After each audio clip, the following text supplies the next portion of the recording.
Welcome to Vennela news TV పరిష్కారం కార్యక్రమం. ఆధునిక జీవితంలో అన్ని వర్గాల ప్రజలు దాదాపుగా ఒక మహా విషాదంతో బాధపడుతున్నారు. అత్యంత విషాదకరమైనటువంటి ఆ కాన్సెప్ట్ ఏంటంటే ఆత్మహత్యలు. ఈరోజు మనిషిని అత్యంత భయానికి గొల్పేవి. మనిషి ఒక ఒక సిచ్యువేషన్ని, ఒక చాలా కష్టమైనటువంటి క్లిష్టమైనటువంటి పరిస్థితిని తట్టుకోలేక ఆత్మహత్య చేసుకునేటటువంటి ఒక భావనలోకి పోవడం అనేది చాలా విషాదం. మనిషి జీవితం నిజంగా 100 ఏళ్ల బతికేటటువంటి మనిషి ఈరోజు అర్ధంతరంగా తన జీవితాన్ని చేజేతులారా కోల్పోతున్నాడు. అలాంటి పరిస్థితుల్లో ఆత్మహత్యలు అనేవి ఎక్కడెక్కడ ఏ విధంగా మనిషిని ప్రభావితం చేస్తున్నాయి, అసలు మనిషి ఎందుకు ఆత్మహత్య చేసుకుంటాడు, ఈ ఆత్మహత్యకు కలిగినటువంటి ప్రధాన కారణాలు ఏంటి, వాటిని ఎట్లా మనం ఓవర్కమ్ చేయొచ్చు, ఈ విషయాలన్నింటినీ కూడా ఈరోజు కార్యక్రమంలో మనం మాట్లాడుకోబోతున్నాం. ఇందుకు సంబంధించి ఈరోజు ఒక మంచి గెస్ట్ మనతో పాటు ఉన్నారు. బెంగళూరుకు చెందినటువంటి నిమ్హాన్స్ ట్రైనింగ్ సెంటర్లో ఆయన ఒక ట్రైనప్ అయినటువంటి సర్టిఫైడ్ కౌన్సిలర్. ఆయన మరి శ్రీ సత్యసాయి మేధా వెల్బీయింగ్ కౌన్సిల్ అనే ఒక సర్వీస్ సెంటర్ని కూడా ఆయన వ్యవస్థాపకుడుగా ఉన్నారు. ఎందుకంటే మనిషి ఎవరైనా కానీ ఏదైనా ఒక కారణం చేత, ఏదైనా ఒక సమస్య చేత బాధపడుతున్నటువంటి వాళ్లకు తనకు తెలిసినటువంటి ఒక ప్రొఫెషనల్ కౌన్సిలింగ్ ఇచ్చి వాళ్లను ఆ ఆత్మహత్య అనే భావనలో నుంచి బయటికి తీసుకురావడానికి చాలా ప్రయత్నం చేస్తున్నారు. కౌన్సిలింగ్ సైకాలజిస్ట్ దస్తగిరి గారు ఇప్పుడు మనతో పాటు ఉన్నారు. వారిని అడిగి ఈ కౌన్సిలింగ్ సెంటర్ ఎట్లా పనిచేస్తోంది, అసలు ఎలాంటి వాళ్ళు కౌన్సిలింగ్కి వస్తారు, అసలు ఆత్మహత్యల నివారణ అనేటటువంటి సాధ్యమా కాదా అనే విషయాలు, చాలా విషయాలు మనం తెలుసుకునే ప్రయత్నం చేద్దాం. దస్తగిరి గారు నమస్తే. నమస్తే సార్, ఎట్లా ఉన్నారు సార్? Thank you sir. ముందుగా నాకు ఈ సదవకాశాన్ని ఇచ్చిన శ్రీ ఉద్దండం చంద్రశేఖర్ గారికి, వెన్నెల టీవీ న్యూస్ యాజమాన్యానికి మరియు వారి బృందానికి కృతజ్ఞతలు తెలియజేసుకుంటున్నాను. ఎందుకనగా చాలా కొద్దిమంది మాత్రమే ఇటువంటి అంశంపై చర్చించడానికి సిద్ధంగా ఉంటారు. Thank you sir. Thank you very much. మీకు మేము స్పెషల్ థ్యాంక్స్ చెప్పాలి. ఎందుకంటే ఈరోజు మనిషిని చాలా బాధకు వీటికి గురి చేసి మనిషి జీవితమే కోల్పోయేటటువంటి పరిస్థితుల్లో మీలాంటి సైకాలజిస్టుల అవసరం, మీలాంటి సర్వీస్ సెంటర్స్ నిర్వాహకుల అవసరం చాలా ఉంది సమాజానికి. ఎన్ని సెంటర్స్ అయినా, మీలాంటి ఎంతమంది పని చేసినా ఇంకా సమస్యలు పెరిగిపోతున్నాయి. ఇంకా నివారించడానికి కూడా అవకాశం లేకుండా పోతుంది. ఒకవైపు ప్రభుత్వాలు, మీలాంటి డాక్టర్స్, సైకాలజిస్టులు, తర్వాత స్వచ్ఛంద సంస్థలు ఎన్నో కృషి చేస్తున్నాయి ఈరోజు మనిషిని ఆ ఆత్మహత్యల నివారణ నుంచి మనం బయటికి తీసుకురావడానికి. మరి ఇలాంటి పరిస్థితుల్లో అసలు ఆత్మహత్య చేసుకోవాలనే అనుకునే వ్యక్తులు ఎవరైతే బాధితులు ఉన్నారో వాళ్ళలో సాధారణంగా ఎలాంటి లక్షణాలు కనిపిస్తాయి సార్? తప్పకుండా సార్. ఆత్మహత్య అనేది ఫస్ట్ దాని డెఫినేషన్ తెలుసుకుందాం సార్. ఆత్మహత్య అనేది ఏదైనా ఒక వ్యక్తి తనకు తానే తన జీవితాన్ని వదులుకోవాలి అని ప్రయత్నించి దాని ద్వారా మరణం సంభవిస్తే దాన్ని ఆత్మహత్య అంటారు. ఆత్మహత్య ప్రయత్నం అంటే సూసైడ్ అటెంప్ట్ అంటారు. ఇందులో ఏమంటే ఒక వ్యక్తి తనకు తానే జీవితాన్ని ఆపేసుకోవాలని ప్రయత్నించి విఫలమవుతాడు, అంటే చనిపోడు. దాన్ని సూసైడ్ ప్రయత్నించడం, సూసైడ్ అటెంప్ట్ అంటారు. ఓకే, అసలు ఆత్మహత్య అనే పదంలోనే ఉంది ఆత్మను హత్య చేసుకోవడం, తనంతట తానే తనను హింసించుకొని చనిపోవడం. Yes sir, correct. దీన్ని సెల్ఫ్ హార్మ్ అని కూడా అంటారు ఇంగ్లీష్ లో. దీనికి సాధారణంగా ఒక వ్యక్తి తన జీవితాన్ని చాలించాలి అనుకున్నప్పుడు కొన్ని లక్షణాలు మనం తెలుసుకోవచ్చు. దాంట్లో ఫస్ట్ అజిటేటెడ్ గా ఉంటాడు మనిషి, అంటే దేనికైనా కూడా తొందరగా కోపం వచ్చేస్తుంది అతనికి. తర్వాత తన లో మూడ్గా ఉంటుంది. తను ఎప్పుడు కూడా ఏదో ఒక డిప్రెషన్ తో కానీ, అంటే ఒత్తిడికి గురై ఉన్నాడు ఎక్కువగా అని తెలుస్తుంది. ప్లస్ ఎక్కువగా ఆతృతగా ఏమైపోతుందో నెక్స్ట్ టైం అనే ఇబ్బంది కూడా టెన్షన్ ఉంటుంది. ఇంకొకటి దౌర్మనస్తత్వం, దీన్నే డిప్రెషన్ అని అంటారు. అంటే చిత్త సంక్షోభం అని కూడా అంటారు మన తెలుగులో. వీళ్ళు ఇంకా కొన్ని ఉన్నాయి. ఎలాంటివి సిజోఫెర్నియా అని, ఇలాంటి కొన్ని మానసిక రుగ్మతలు ఉంటాయి. అవి కూడా సూసైడ్ చేసుకోవడానికి ప్రేరేపితం చేస్తాయి. ఇంకొకటి ఏమి అంటే ఒక వ్యక్తి తనకు బ్రెయిన్ కి ఏదన్నా కూడా దెబ్బ తగిలి ఉంటే ఎక్కువగా, అది కూడా సూసైడ్ చేసుకోవడానికి కారణాలు ఫిజికల్ గా. ఓకే, ఇంకొక విషయం వచ్చేసి ఆ వ్యక్తిలో ఇంక్రీజ్డ్ యాక్టివిటీ కనపడిస్తుంది అనమాట. అంటే అది ఎలా ఉంటుందంటే ఇప్పుడు నార్మల్ గా ఉంటాం మనం, ఆ వ్యక్తి ఉన్నట్టుండి చాలా హైపర్ యాక్టివ్ అయిపోతాడు. ఏ హౌ ఆర్ యూ అని మనం సాధారణంగా చూసినప్పుడు నార్మల్ గా అనిపిస్తాడు. అది ఎందుకు అంటే తన ఆల్రెడీ ప్లానెడ్ గా ఉంటాడు. సోన్స్ టైం కి, సోన్స్ డేట్ కి, సోన్స్ థింగ్ తో నేను ఇంకా చనిపోవాలిస్తాను అనుకుని ఉంటాడు. అలాంటప్పుడు ఇంక్రీజ్డ్ యాక్టివిటీ అనేది కనిపిస్తుంది మనిషి. ఇంకొకటి ఏమి అంటే తను తన యాక్టివిటీ కానీ, తన ఎమోషన్ లో కానీ, నేచర్ లో కానీ, బిహేవియర్ లో కానీ కొంచెం చేంజ్ కనపడిస్తుంది. ఎలాగా ఎక్కువగా ఆల్కహాల్ తీసుకోవడం కానీ, ఎక్కువగా కోపం తెచ్చుకోవడం కానీ, ఎక్కువగా నిద్రపోవడం, తక్కువగా నిద్రపోవడం, ఇలాంటి లక్షణాలు కూడా కనపడిస్తాయి. అంటే ఎక్కువగా పాజిటివ్ లక్షణాలే కనిపిస్తాయంటారా? అంటే నెగిటివ్ గా ఉంటాయి సాధారణంగా ఉండేదానికంటే. ఇంకొకటి వచ్చేసి తను మాదక ద్రవ్యాలు కానీ లేదంటే ఆల్కహాల్ కానీ ఎక్కువగా తీసుకోవడం స్టార్ట్ చేస్తారు. డ్రగ్స్ తన బిహేవియర్ లో కూడా చేంజ్ ఉంటాయి. స్లీపింగ్ ప్యాటర్న్ కానివ్వండి, తను ఇతరులతో మాట్లాడే విధానం కానివ్వండి. కొంతమంది మనం చూస్తూ ఉంటాం, అందరికి ఉన్నట్టుండి అందరి దగ్గరికి పోతాడు, గుడ్ బై అని చెప్పేస్తాడు. నెక్స్ట్ మూమెంట్ లో తను కనిపించదు. అలాంటిది. ఇంకొకటి వాళ్ళు ఎప్పుడు కూడా ఆత్మహత్యకి ఎలా చేసుకోవాలి, ఎలా అనే దానికి ఐడియాస్ వెతుకుతూ ఉంటారు. ప్లస్ సొసైటీ నుంచి దూరం అవుతారు. అంటే పక్కన వాళ్ళ ఫ్రెండ్స్ ఉంటారు, ఉన్నట్టుండి ఎవరితో కాంటాక్ట్ ఉండదు. అలాంటప్పుడు కూడా మనం ఐడెంటిఫై చేయొచ్చు వాళ్ళు. ఇంకొకటి వాళ్ళ మాటల్లో పదే ఇంకా నాకు ఎక్కువగా భయం వేస్తుంది, ఇంకా నేను నిరాశ, లోన్లీనెస్ కానీ, హోప్లెస్నెస్, ఇంకా నాకు ఎవరు లేరు, ఎవరు నా దగ్గరకు రారు అనే దృక్పథాలు కనిపిస్తాయి. ఇలాంటి లక్షణాలు కనపడిస్తే మనం ఈజీగా గెస్ చేయొచ్చు. Okay, so and so people is under stress or anxiety, he may lead to suicide. సరే, ఈ సూసైడ్స్ నివారణకు ఏమైనా స్ట్రాటజీస్ ఏమైనా ఉన్నాయా? అంటే ఎలాంటి స్ట్రాటజీస్ ద్వారా మనము వీటిని నివారించవచ్చు? Yes sir, good question. So ఈ ఆత్మహత్యని నివారించడానికి స్ట్రాటజీస్ ఏమంటే రెండు రకాలుగా ఉంటాయి. అది ఎలాగా అంటే, ఒక ఆత్మహత్య మనకు అలాంటి ఆలోచనలు వచ్చినప్పుడు మనం ఎలా ప్రొటెక్ట్ చేసుకోవాలి, వేరే వాళ్ళు సూసైడ్ ప్రాబ్లం అవుతున్నప్పుడు వాళ్ళని ఎలా మనము సముదాయించాలి, రక్షించాలి. Yes sir. దీనికి నిమ్హాన్స్ వాళ్ళు ఒక మంచి స్ట్రాటజీస్ వచ్చాయి సార్. అంటే ఇతరులు ఎవరైనా సూసైడ్ తో బాధపడుతున్నారనుకో వాళ్ళకి ఎలా ఇది చేయాలి అనేసి మనకు 2 స్ట్రాటజీస్ ఉన్నాయన్నమాట. ఒకటి వచ్చేసి ఫోకస్ అంటారు. ఫోకస్ అంటే FOCUS అంటే first focus on the person. ఎవరైతే బాధపడుతున్నారో వాటిపైన ఫోకస్ చేయండి. ఓకేనా? It is not a focus, it is a feel. Okay, then E means encourage for the free communication. Okay, express and understand his own ideas, what he is thinking, why he is feeling. Okay, అర్థం చేసుకోవాలి, వాళ్ళని మాట్లాడించాలి ఎక్కువగా. And locate him, అంటే ఎక్కడైతే మనకి free space ఉంటుందో, privacy ఉంటుందో, ఎక్కడైతే తను ఓపెన్ గా మాట్లాడగలుగుతాడు, అప్పుడు ఆ పరిస్థితిని మనం కల్పించాలంటారు. ఓకే. తర్వాత టాకిల్ అని ఉంటుంది, TACKLES. దీంట్లో ఏం చేస్తా అంటే give enough time to the person to speak out. ఓకేనా? దెన్ షో ద కంపాషన్ అండి. Okay, and don't show the empathy and do non-judgmental conversation. మనం సాధారణంగా మనం ఎవరితో మాట్లాడితే వెంటనే జడ్జ్ చేసేస్తాం. ఓకే, వీడు ఇది అనుకున్నాడు కాబట్టి ఇది అవుతుంది, కావాల్సిందే అనుకుంటాం. So that is not the case, right? అతను ఆల్రెడీ కావాలి వీడికి అని కూడా చేసేవాళ్ళు ఉంటారు. అలా ఉంటుంది. అలా కాకోకుండా వాళ్ళని జడ్జ్మెంట్ చేయకోకుండా ఎంపతితో, దయతో, కరుణతో ఏమైంది వాళ్ళకి ట్రీట్ చేయాలి, మనం నివారణ కలిగిస్తాము అనే ఉద్దేశం కలిగించేంత వరకు కొంచెం ఓపిక్ గా మాట్లాడాలి వాళ్ళతో. అలా ఉంటుంది.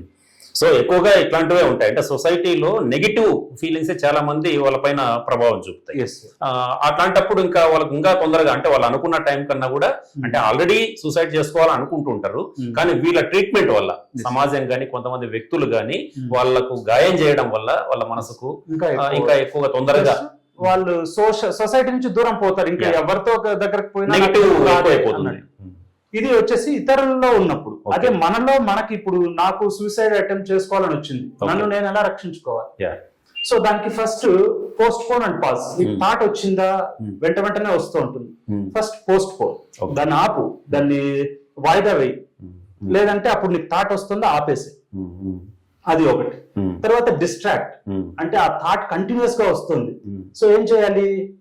పక్కన ఏదో ఒకటి ఆట ఆడుకునేదో, లేదంటే నీ మైండ్ నీ థాట్స్ ని డైవర్ట్ చేసే ఒక పని ఏదో ఒకటి ఉంటుంది, ఆడుకోవడమో, ఇంట్లో ఉన్న పెద్దల దగ్గరకు పోయి మాట్లాడుకోవడమో, ఇంట్లో లోన్లీగా ఉన్న రూమ్ లో నుంచి హాల్లోకి పోతే ఎవరో ఒకరు చుట్టూ ఉంటారు, అప్పుడు మనకి అందరూ ఉన్నారే అనే భయం చేంజ్ వస్తుంది, దాన్ని డిస్ట్రాక్ట్ చేస్తాం, అది ఒకటి ఉంటుంది. అది ఇక్కడే మెయిన్ పాయింట్, ఇది మీరు చెప్తున్నదే ఇప్పుడు మెయిన్ పాయింట్. అదేంటంటే ఆత్మహత్య అనే ఆలోచనే రాకుండా, లేదా వచ్చిన తర్వాత దాన్ని ఓవర్కమ్ చేయడానికి ఇప్పుడు మీరు చెప్తున్న వాటిని ఇంకా కొంత డీటెయిల్ గా ఎక్స్ప్లెయిన్ చేయండి. సో తర్వాత ట్యాకిల్, నాట్ ట్యాకిల్, తర్వాత ఏం చేయాలంటే మీకు ఏదైనా ఒక హ్యాబిట్ ఉందనుకో, ఆ హ్యాబిట్ లో మీకు డ్రాయింగ్, పెయింటింగ్ థాట్ వస్తుంది, వెంటనే దాంట్లో ఇన్వాల్వ్ అయిపో, మనసును మరల్చుకోవడం. సో దాని తర్వాత ఏం చేయాలి, ఇంకా ఇవన్నీ కూడా ఏది రాలేదు అంటే మనకు హెల్ప్ లైన్ చాలా వరకు అవైలబిలిటీలో ఉన్నాయి. నిమ్హాన్స్ టెలిమానస్ ఉంది, చాలా మంది NGOs like one life foundation ఉంది, వాళ్ళ నెంబర్స్ ఫోన్ చేస్తే 24/7 they will call, they will talk to you and they will motivate you towards the successful behavior and the thought process as well. Okay. So ఇలాగా మనకి వచ్చినప్పుడు దీన్ని ఇది చేసుకోవాలి. సరే, ఈ టర్మినాలజీ కొన్ని వినపడుతుంటాయి, ఏంటంటే ఈ సూసైడ్ సైకాలజీకి సంబంధించిన కొన్ని టర్మినాలజీ, అదేంటంటే warning signs and alarm. Warning signs and alarm, ఈ రెండిటికి ఏంటి అసలు ఈ పదాలకు ఉన్న అర్థం ఏంటి సార్? ఎస్ సార్, ఇది నిజానికి సైకాలజిస్ట్ గానీ సైకియాట్రిస్ట్ గానీ ఆయుధాలు లాంటివి. ఎందుకు అంటే ఈ వార్నింగ్ సైన్స్ అనేవి హెచ్చరికకు సంబంధించిన సంకేతాలు. అంటే వీడు చనిపోతాడు అని మనకు ఎలా తెలుస్తుంది, వీడు సూసైడ్ ఐడియేషన్ లో ఉన్నాడు అని మనకు ఎలా తెలుస్తుంది అంటే ఈ వార్నింగ్ సైన్స్ అన్నమాట. ఈ వార్నింగ్ సైన్స్ తెలుసుకోవడం వల్ల అవి ఎలా ఉంటాయి, నార్మల్ గా కొంతమందికి ఉంటాయి, సూసైడ్స్ అనేది వెంటనే వచ్చేస్తుంది వెళ్ళిపోతుంది, కానీ అది ఒక అపోహ. కాకపోతే ఆ సూసైడ్ ఐడియేషన్ అనేది కొన్ని రోజుల నుంచి, వారాల నుంచి, మాసాల వరకు కూడా మైండ్ ప్రభావం చూపుతూ ఉంటుంది. ఇంకా లాస్ట్ ఫైనల్ గా ఇంకా నాకు ఎవరు హెల్ప్ లేరు అన్నప్పుడే తను దీనికి వెళ్తాడు. సో ఈ వార్నింగ్ సైన్స్ అనేవి ఒక ప్రొఫెషనల్ కి, ఇవి ఒక సూసైడ్ ఐడియేషన్ ని తెలుసుకోవడానికి ప్లస్ వాటిని నివారించడానికి. దీంతో పాటు మనకి ప్రివెంటివ్ ఫ్యాక్టర్స్ అని ఉంటాయి, ఇవి రిస్క్ ఫ్యాక్టర్స్. ప్రివెంటివ్ ఫ్యాక్టర్స్ ఏం చేస్తాయంటే ఇవి మనకు ఐడెంటిఫై చేసుకోవడానికి యూజ్ అవుతాయి. ప్రివెంటివ్ ఫ్యాక్టర్స్ వీళ్ళ రిస్క్ ఎంత ఉంది అంటే తగ్గించడానికి యూజ్ అవుతాయి. ఇప్పుడు ఈ మనం రిస్క్ ఫ్యాక్టర్స్ ఏవైతే అనుకున్నామో, మనము అజిటేషన్ కావచ్చు, లో మూడ్ కావచ్చు, లేదంటే ఇంక్రీజ్డ్ యాక్టివిటీ కావచ్చు, లేదంటే చేంజ్ ఇన్ ద బిహేవియర్ కావచ్చు, more alcohol, behavioural, looking for the suicide plans and the means, ఇవన్నీ ఉంటాయి. సేమ్ థింగ్ ఇక్కడ ప్రొటెక్టివ్ ఫ్యాక్టర్ కి వచ్చేసరికి, ప్రొటెక్టివ్ ఫ్యాక్టర్స్ అంటే ఏం లేదు, తను సూసైడ్ చేసుకోకుండా ఉండడానికి కావాల్సిన సదుపాయాలు ఉన్నాయి. అది ఇంట్లో పేరెంట్స్ కావచ్చు, గ్రాండ్ మదర్స్, అవ్వాతాతలు కావచ్చు, వాళ్ళు మనకి మాట్లాడతారు. అది ఉమ్మడి కుటుంబాలు ఆ వ్యవస్థ పోయింది, ఇప్పుడు పూర్తిగా పోయింది సార్. అది ప్లస్ మనకి హెల్ప్ లైన్లు ఏవైనా ఉన్నాయి, అవైలబిలిటీలో ఉన్నారా, మనకు దగ్గరలో డాక్టర్ ఎవరైనా ఉన్నారా, కౌన్సిలర్ గానీ ఎవరైనా తనకి ఇమీడియట్ గా సాల్వ్ చేసేదానికి, ప్లస్ అతనికి ఇవి ప్రాబ్లమ్ సాల్వింగ్ స్కిల్స్ ఉన్నాయా లేదా, ఇవన్నీ చెక్ చేసుకోవాలి. ప్లస్ తను ఇలాంటి సమస్య వేరే వాళ్ళకి వచ్చింటే తను ఆల్రెడీ వాళ్ళకి ఏమైనా హెల్ప్ చేశారా, సమస్యను పరిష్కరించి వాళ్ళని ఏమన్నా బాగా చేశారా, ఇవన్నీ కూడా మనకు ఒక హోప్ని ఇస్తాయన్నమాట. ఓకే, తన ఐడియేషన్ లో ఉన్నా కూడా తనను తాను బయటకు పడగలడు అనే అజంప్షన్ మనకు వస్తుంది. సో ఇవన్నీ కూడా ప్రొటెక్టివ్ ఫ్యాక్టర్స్ అన్నమాట. సో ఈ ఉమ్మడి ఫ్యామిలీస్ లేకపోవడం, కంబైన్డ్ ఫ్యామిలీస్ లేకపోవడం కూడా ఈ చాలా వరకు ఈ సూసైడ్స్ కారణం అంటారు. కరెక్ట్. ఉమ్మడి కుటుంబాలు లేక, ఎందుకంటే ఈ ఉమ్మడి ఫ్యామిలీల్లో, కుటుంబాల్లో ఒకప్పుడు అమ్మమ్మ, నానమ్మ, తాతయ్య, అమ్మ, నాన్న అందరూ కూడా, వాళ్ళ పెద్దవాళ్ళందరూ కూడా డాక్టర్ల పాత్ర, సైకాలజిస్టుల పాత్ర పోషించారు నిజానికి. అవునంటారా? అవును. కాబట్టి అది లేకపోవడం కూడా ఒక ప్రధాన కారణం. ఇది మన ఇండియన్ ట్రెడిషన్ లో ఉన్న పెద్ద గిఫ్ట్ మనకి. ఎందుకు అంటే ఇవన్నీ కూడా మనకు ముందు పెద్దల నుంచి వచ్చాయి. ఇప్పుడు ఈ న్యూక్లియర్ ఫ్యామిలీస్ వల్ల వీడైపోతున్నాయి. కానీ కొద్దిమంది చెప్తారు న్యూక్లియర్ ఫ్యామిలీలో కూడా మేమంతా కలిసే ఉన్నాం కదా అనుకుంటే, కానీ మనకి నార్మల్ గా నేను వాలంటీర్ చేసే చోట నాకు డిఫరెంట్ కేసెస్ వస్తాయి. రీసెంట్ గా 1 week బ్యాక్ ఒక అమ్మాయి ఫోన్ చేసింది. So and so girl, so and so she's studying around 12th standard. She is calling and she is continuously crying over the call and చెప్తోంది, sir నాకు చాలా ఒంటరితనంగా ఉంది, నేనేం చేసినా చైల్డిష్ అనుకుంటున్నాను, ఎలా చేసుకోవాలి అని చెప్తుంది. ఏమమ్మా సమస్య అని అడిగితే, సార్ నేను ఏది చేసినా కూడా మా స్కూల్లో పిల్లలు నన్ను చూసి నవ్వుతారు, ఏ standard sir? 12th standard. 12th standard, intermediate. నవ్వుతారు. నేను స్కూల్లో మా టీచర్స్ కి చెప్పినా కూడా పెద్దగా పట్టించుకోరు, ఇంట్లో అమ్మతో చెప్పినా కూడా సరేలే సరిపోతుంది అంటుంది, ఇంట్లో ఎవరు నేను మాట్లాడను, అర్థం చేసుకోరు, ఏం చేయాలి, నాకు చాలా డిప్రెస్డ్ గా ఉంది అది ఇది అని చెప్పింది సార్. ఫైనల్ గా చూస్తే ఏమంటే ఫ్యామిలీ స్ట్రక్చర్ ఎట్లా ఉందంటే, father is in other state, other country, mother, brother and herself, 3 are there. So nobody is there to talk with her. Mother is busy with something and she is unable to express.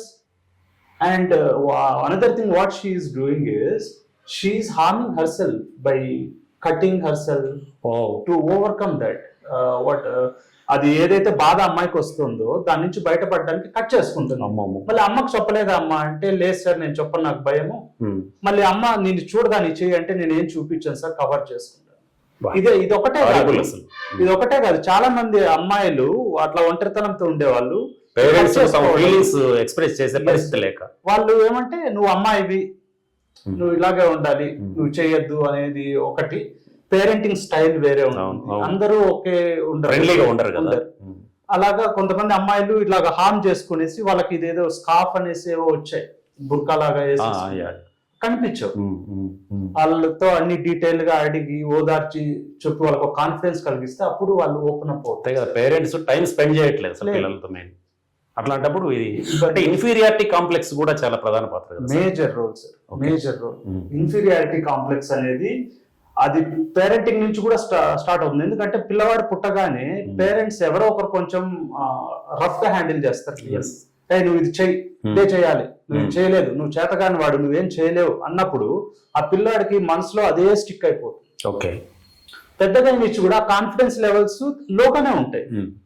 అది మనకు స్కూల్లోకి వచ్చి ఎవరైనా best teacher వచ్చి encourage చేసి motivate చేస్తే తప్ప అది ఓవర్కమ్ కాలేదు.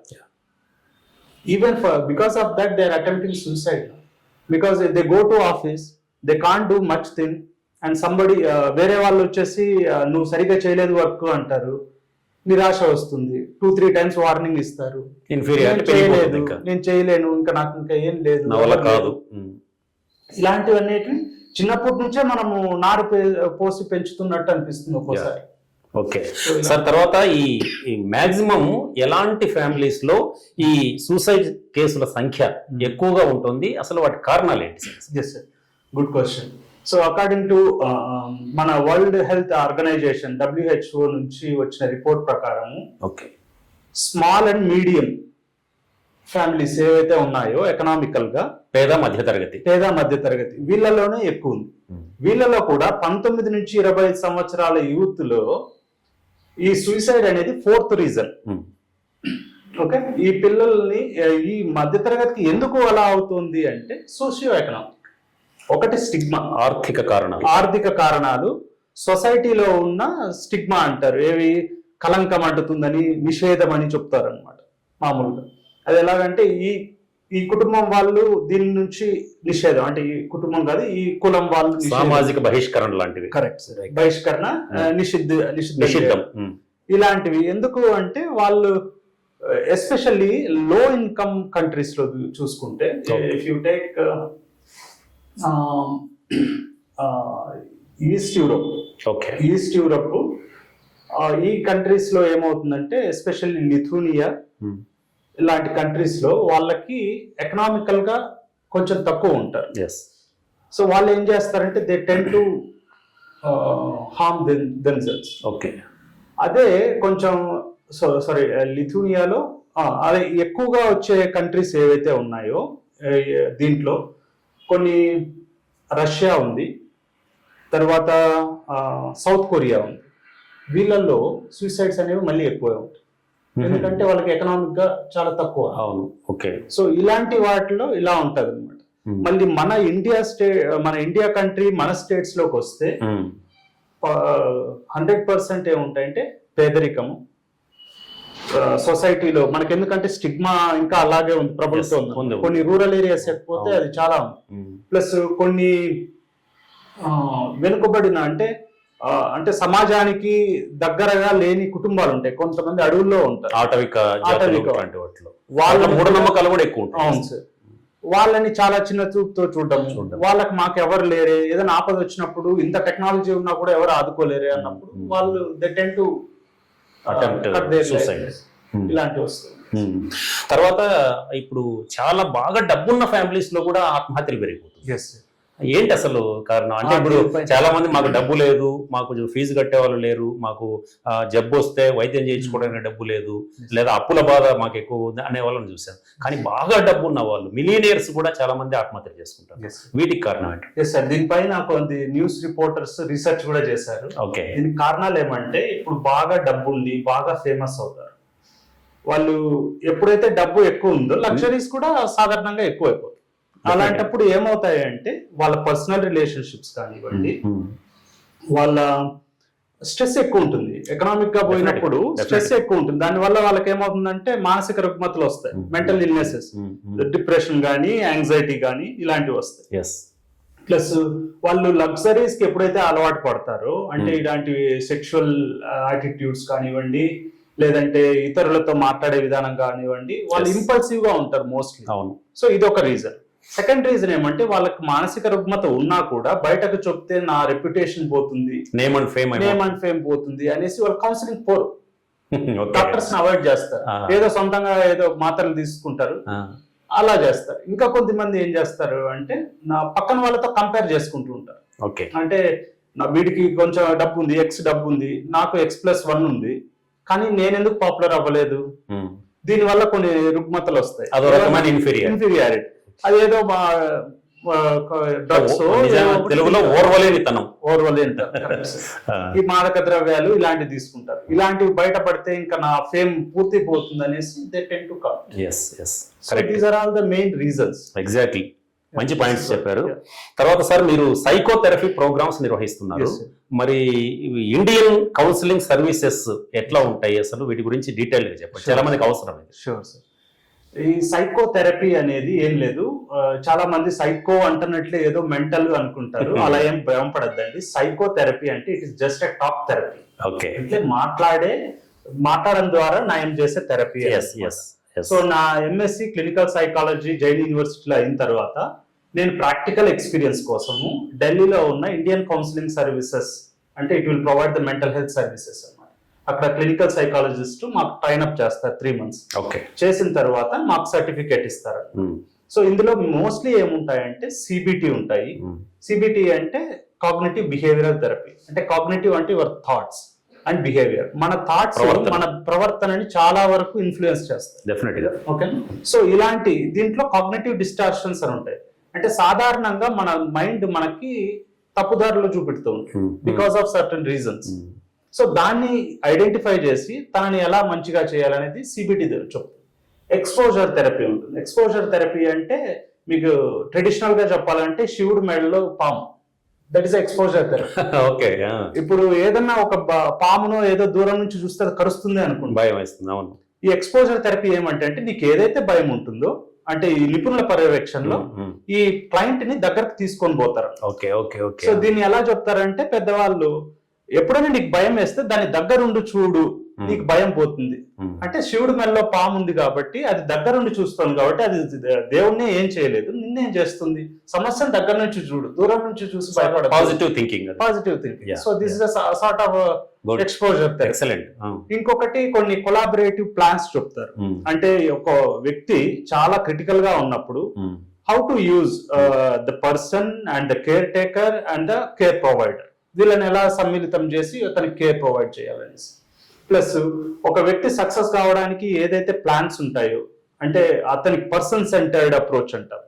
There are 2 types of counselling అన్నమాట. ఒకటి వచ్చేసి డైరెక్టివ్ కౌన్సిలింగ్, అంటే ఒక ప్రొవైడర్, ఒక థెరపిస్ట్ క్లయింట్ తో చెప్తారు నువ్వు ఇదే చేయాలి అనేసి. ఇది క్లినిక్ సైకలాజికల్ అనాలిసిస్ లో psycho analysis, the father of psychology Sigmund Freud, he brought it.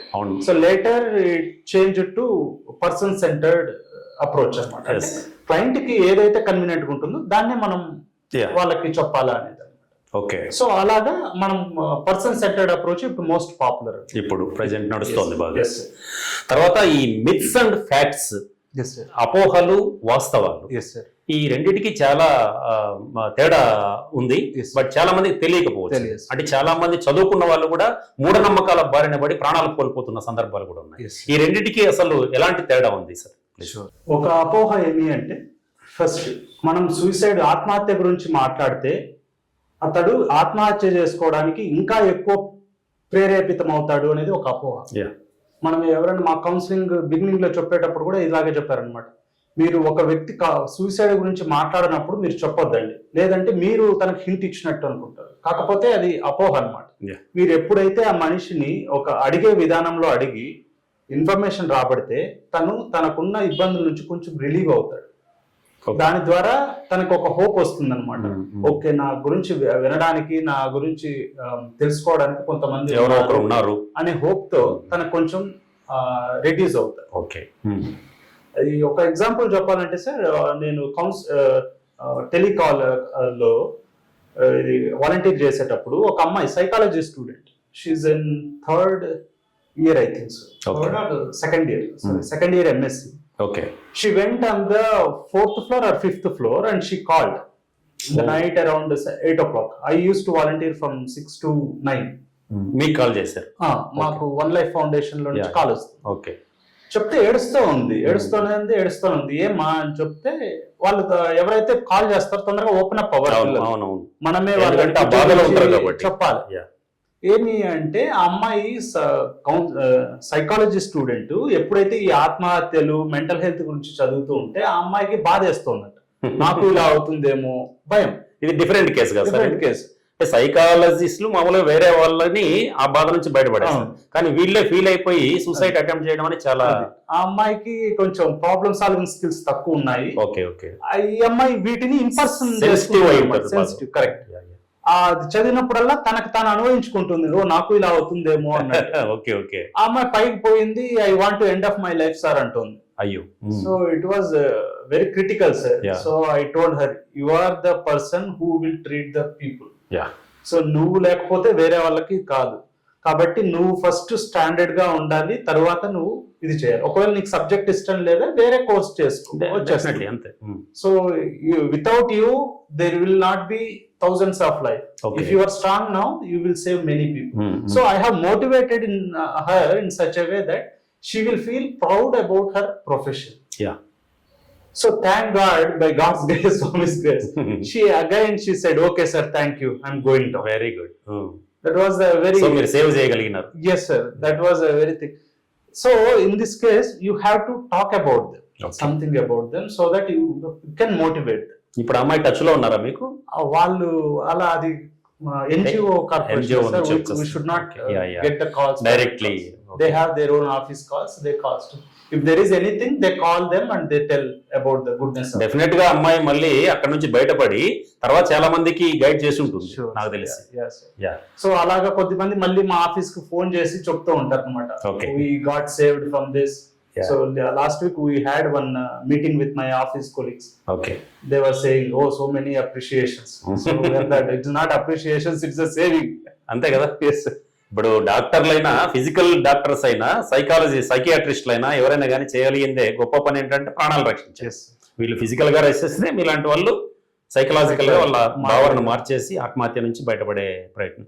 మరి ఇట్లాంటి వాటికి హెల్ప్ లైన్స్ ఏమైనా ఉన్నాయా సార్ మన ఇండియాలో కానీ, ఏపీ అండ్ తెలంగాణలో ఎస్పెషల్లీ? ఇది ఎందుకంటే మీరు కూడా అందులో వర్క్ చేస్తున్నారు కాబట్టి ఆ హెల్ప్ లైన్ నంబర్స్ చెప్పండి, అలాగే మీ నంబర్ కూడా చెప్పండి. ఎందుకంటే మీ పర్సనల్లీ ఎవరైనా కానీ డౌట్ ఉంటే ఈ వెన్నెల న్యూస్ టీవీ చూసే వాళ్ళైనా కావచ్చు, లేదా ఈ వీడియో చూసిన వాళ్ళు ఎవరైనా కానీ, వాళ్ళు ఎలాంటి సిచ్యువేషన్ లో ఉన్నప్పుడు మీకు కాల్ చేస్తే మీరు కనీసం వాళ్ళకి ఇచ్చే సజెషన్స్ తో వాళ్ళు ఆ ఆత్మహత్యల ఆలోచన నుంచి బయటపడే అవకాశం ఉంటుంది. కాబట్టి దయచేసి ప్లీజ్. షూర్. సో ఎవరైనా ఇలాంటి సమస్యలతో అంటే ఆత్మహత్య చేసుకోవాలని కానీ, లేదంటే ఏదైనా ఒత్తిడికి ఎక్కువగా గురయ్యేసి, లేదంటే ఎక్కువ డిప్రెషన్ లో ఉన్నా కూడా, లేదు ఏదైనా ఇబ్బంది పడ్డాము అని ఉంటే కూడా మీకు హెల్ప్ ఆన్లైన్ లో అవైలబుల్ ఉంది, ఇన్ పర్సన్ గా కూడా అవైలబుల్ ఉంది. వాళ్ళు మీ దగ్గర నుంచి ఎలాంటి డబ్బులు తీసుకోరు. నేను కంప్లీట్ లిస్ట్ సార్ కి ప్రొవైడ్ చేస్తాను. సార్ మీకు స్క్రీన్ పైన స్క్రోల్ చేస్తారు. నా నెంబర్ కి వస్తే 9908374818. మీరు ఈ నెంబర్ కాల్ చేసి నాతో మాట్లాడొచ్చు. ఓకే, సో మనకి నిమ్హాన్స్ బెంగళూరు ఉంది, national institute of mental health and neuro sciences, చాలా ఫేమస్. ఎస్ సార్, టెలిమానస్ అని పెట్టారు సార్.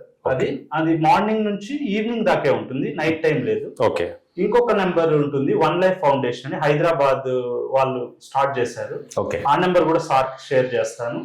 దానికి మీరు 24/7 అవైలబిలిటీ ఉంటుంది. Very good, very good. So you can call and speak and they have nearly 10 to 15 language people. Excellent. So we used to get call from Mumbai, sir.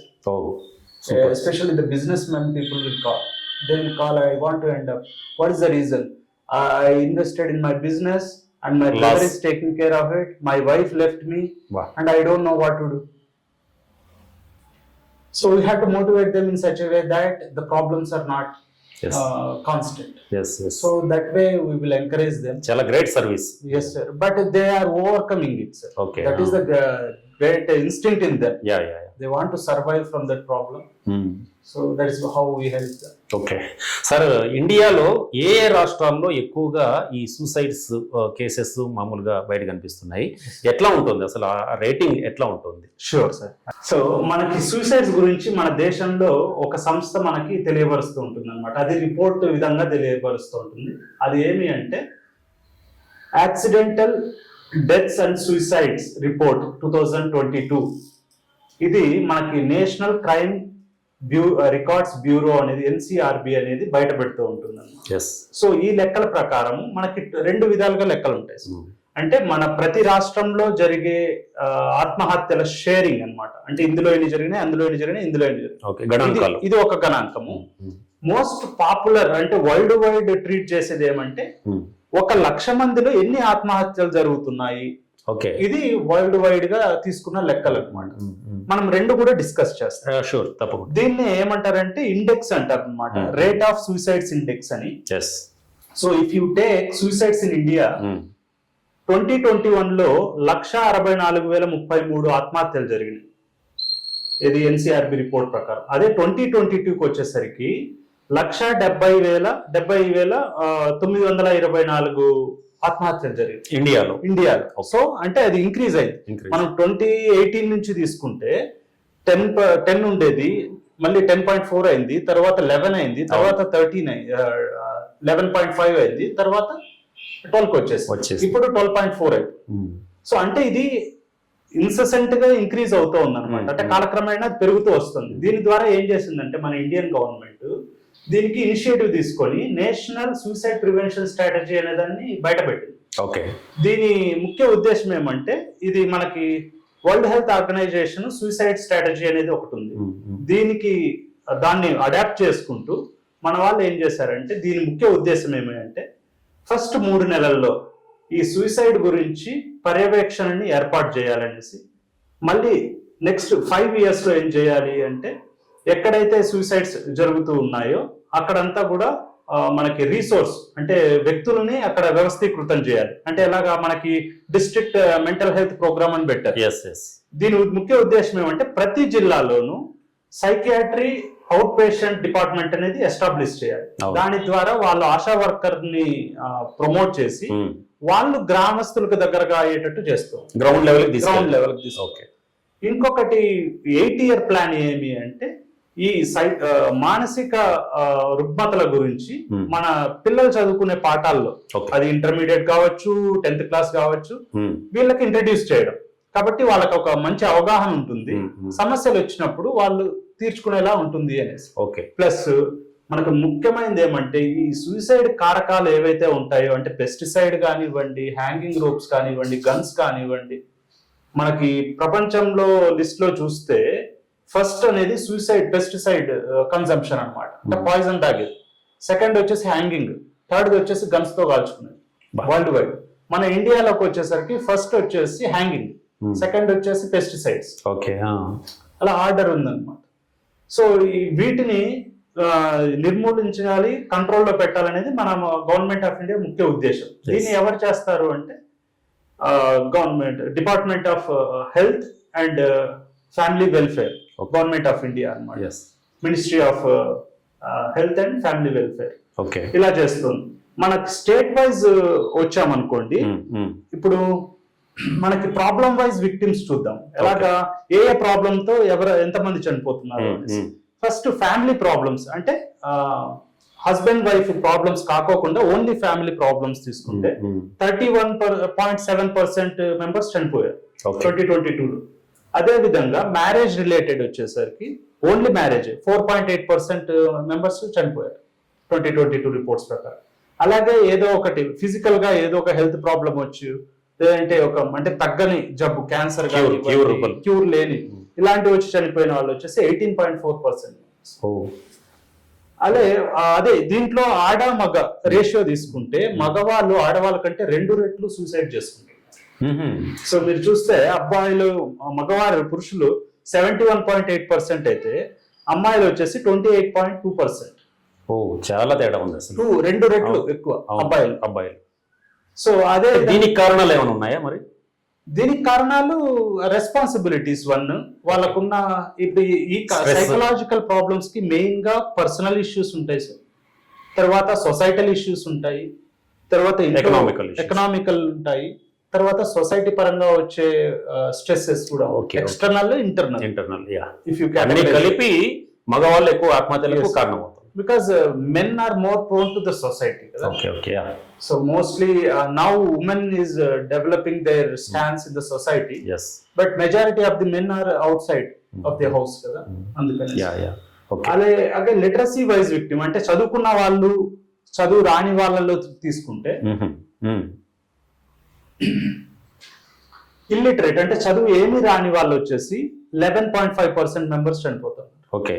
అదే ఒక elementary school అంటే 5th class వరకు చదువుకున్న వాళ్ళు అయితే primary school వరకు వాళ్ళు వచ్చేసి 14.5. చూడండి మీరు, ఈ ప్రోగ్రెస్ పెరుగుతూ వస్తుంది. చదువుకున్న వాళ్ళే ఎక్కువ మంది చేసుకుంటాం. నిజానికి చదువుకున్న వాళ్ళకి ఆలోచన ఉండాలా, వాళ్ళ సంఖ్య తగ్గాలి, కానీ ఇక్కడ పెరుగుతూ పోతాం. సో ఇంకొకటి వచ్చేసి మిడిల్ లెవెల్ అంటే ప్రైమరీ 5th నుంచి 10th లోపు తీసుకుంటే 18%. అదే 10th చదువుకున్న వాళ్ళు వరకు తీసుకుంటే 23.9%. So graduate and above, under graduate and above తీసుకుంటే 5.2%. ఇక్కడ తగ్గింది. సో ఈ రకంగా ఉన్నాయన్నమాట. సో ఇప్పుడు మనము ప్రామినెంట్ అంటే ఎక్కువగా ఆత్మహత్యలు చేసుకునే విధానాలు అంటే పద్ధతుల్లో చూస్తే మన ఎన్సీఆర్బి రిపోర్ట్స్ ప్రకారం hanging is the first and foremost. ఇందులో కూడా ఆత్మహత్యల రకాలు కూడా ఉన్నాయి. ఆత్మహత్యలు అంటే పెయిన్ లేకుండా చచ్చిపోవాలా అని ఆలోచించిన వాళ్ళే చాలా మంది ఉంటారు. కొంతమంది ట్రైన్ కింద పడి చనిపోవడానికి చాలా ధైర్యం కావాలి అసలు నిజానికి.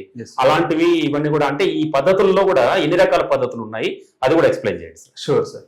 సో దీంట్లో కొద్దిమంది బాధ లేకుండా చనిపోతారు అనుకునేది అది కూడా ఒక అపోహ ఉంది సార్. అంటే అంటే కొన్ని రకాల సూసైడ్ లో వాళ్ళు భరించే బాధ ఎవరు భరించలేరు యాక్చువల్ గా చనిపోయే ముందు. కాకపోతే కొన్ని రకాలు ఉంటాయి, కొన్ని ఏదో హై టెక్నాలజీ ఉన్నాయి, మోర్ పాయిజనస్ ఉంటాయి, అవి కొంచెం exception. Most of the suicides are more painful. Okay, దీంట్లో హ్యాంగింగ్ ఒకటి. నెక్స్ట్ వచ్చేసి పాయిజన్ తాగినప్పుడు చాలా వికారం అనిపిస్తుంది, చాలా నరకయాతన. నెక్స్ట్ నీళ్ళలో దూకడం, బావిల్లో దూకడము ఇలాంటివి చేస్తూ ఉంటారు. థర్డ్ది వచ్చేసి లాస్ట్ది వచ్చేసి ఏదైనా వెహికల్ రన్ అవుతుంది అనుకోండి, దాని కింద నుంచి పడ్డము, దాని కింద నుంచి కిందకి జారి పడ్డము ఇలాంటివి చేస్తూ ఉంటారు. సో ఇప్పుడు మన స్టేట్ వైజ్ తీసుకుంటే మాక్సిమం కేసెస్ అంటే ఎక్కడ ఉన్నాయి సూసైడ్ చేసుకునేవి అంటే మాక్సిమం కేసెస్ ఆఫ్ మాస్ అంటే ఫ్యామిలీనే సూసైడ్ చేసుకుంటూ ఉంటారు. ఇవి ఎక్కడ ఉన్నాయి ఎక్కువగా అంటే రిపోర్ట్ ప్రకారం తమిళనాడులో 90 కేసెస్ ఉన్నాయి 2022. అలాగే రాజస్థాన్ లో 20 కేసెస్ ఉన్నాయి, ఆంధ్రప్రదేశ్ లో 13 కేసెస్, కర్ణాటకలో 7 cases. So the top is the Tamil Nadu total family members. Recent గా 3 days బ్యాక్ 4 days బ్యాక్ ఒక ఊర్లో అలాగే ఫ్యామిలీనే సూసైడ్ చేసుకుంది. అది ఫైర్ యాక్సిడెంట్ లేదంటే ఎవరైనా చేశారో అది ఇంకా తమిళనాడులో ఏదో ఒక డిస్ట్రిక్ట్ మర్చిపోయాను రీసెంట్ గా. సరే. సో ఇప్పుడు ఈ షేర్ ప్రకారం అంటే ఒక రాష్ట్రానికి ఇంకో రాష్ట్రానికి ఇక్కడ ఇంతమంది చనిపోయారు, ఇక్కడ ఇంతమంది చనిపోయారు అనే రేషియో తీసుకుంటే అంటే వాళ్ళు ఎంత భాగం ఉంది దేశంలో అని తీసుకుంటే ఫస్ట్ వచ్చేసి మహారాష్ట్ర వస్తుంది. తర్వాత తమిళనాడు, ఓకే, మధ్యప్రదేశ్, కర్ణాటక, వెస్ట్ బెంగాల్, ఇలా. మళ్ళీ మన స్టేట్ కి వస్తే మన ఆంధ్రప్రదేశ్, ఉమ్మడి తెలుగు రాష్ట్రాలలో, తెలంగాణలో 22 లెక్కల ప్రకారము తెలంగాణ వచ్చేసి మన ఇండియాలో 6th ప్లేస్ లో ఉంది. ఆంధ్రప్రదేశ్ వచ్చేసి 17 ఉంది అనమాట. ఓకే. సో తెలంగాణది ఫస్ట్ వచ్చేసి సిక్కిం, దాని రేట్ వచ్చేసి 43.1 రేట్ ఆఫ్ సూసైడ్. ఓకే. అంటే ఒక 1,00,000 మంది ప్రజలు తీసుకుంటే దాంట్లో 43 మంది సూసైడ్ అటెంప్ట్ చేస్తున్నారు. అలాగే ఇది గ్లోబల్లీ యాక్సెప్టెడ్ రేట్ అన్నమాట. దీన్ని రేట్ ఆఫ్ సూసైడ్ అంటారు. తర్వాత అండమాన్ నికోబార్ 42.8, పాండిచ్చేరి 29.7, కేరళ 28.5, ఛత్తీస్గఢ్ వచ్చేసి 5th place 28.2, Telangana 6th place 26.3, Tamil Nadu 7th place 25.9, Andhra Pradesh తీసుకుంటే 14th ప్లేస్ 16.8. అంటే 1,00,000 మంది ప్రజల్ని తీసుకుంటే అందులో 16,000 మంది చనిపోతున్నారు. ఓకే. ఇది మన థింగ్. సో ఇంకా మన అపోహల గురించి చూద్దామా సార్? అవును, అపోహలు వాస్తవాలు. సో ఇంకొక అపోహ ఏమి అంటే మోస్ట్లీ సూసైడ్ గురించి చెప్పే పిల్లలు ఎవరు కూడా అటెంప్ట్ చేయరు, వాళ్ళు ఓన్లీ బెదిరిస్తారు అంటారు. కానీ అది అపోహ.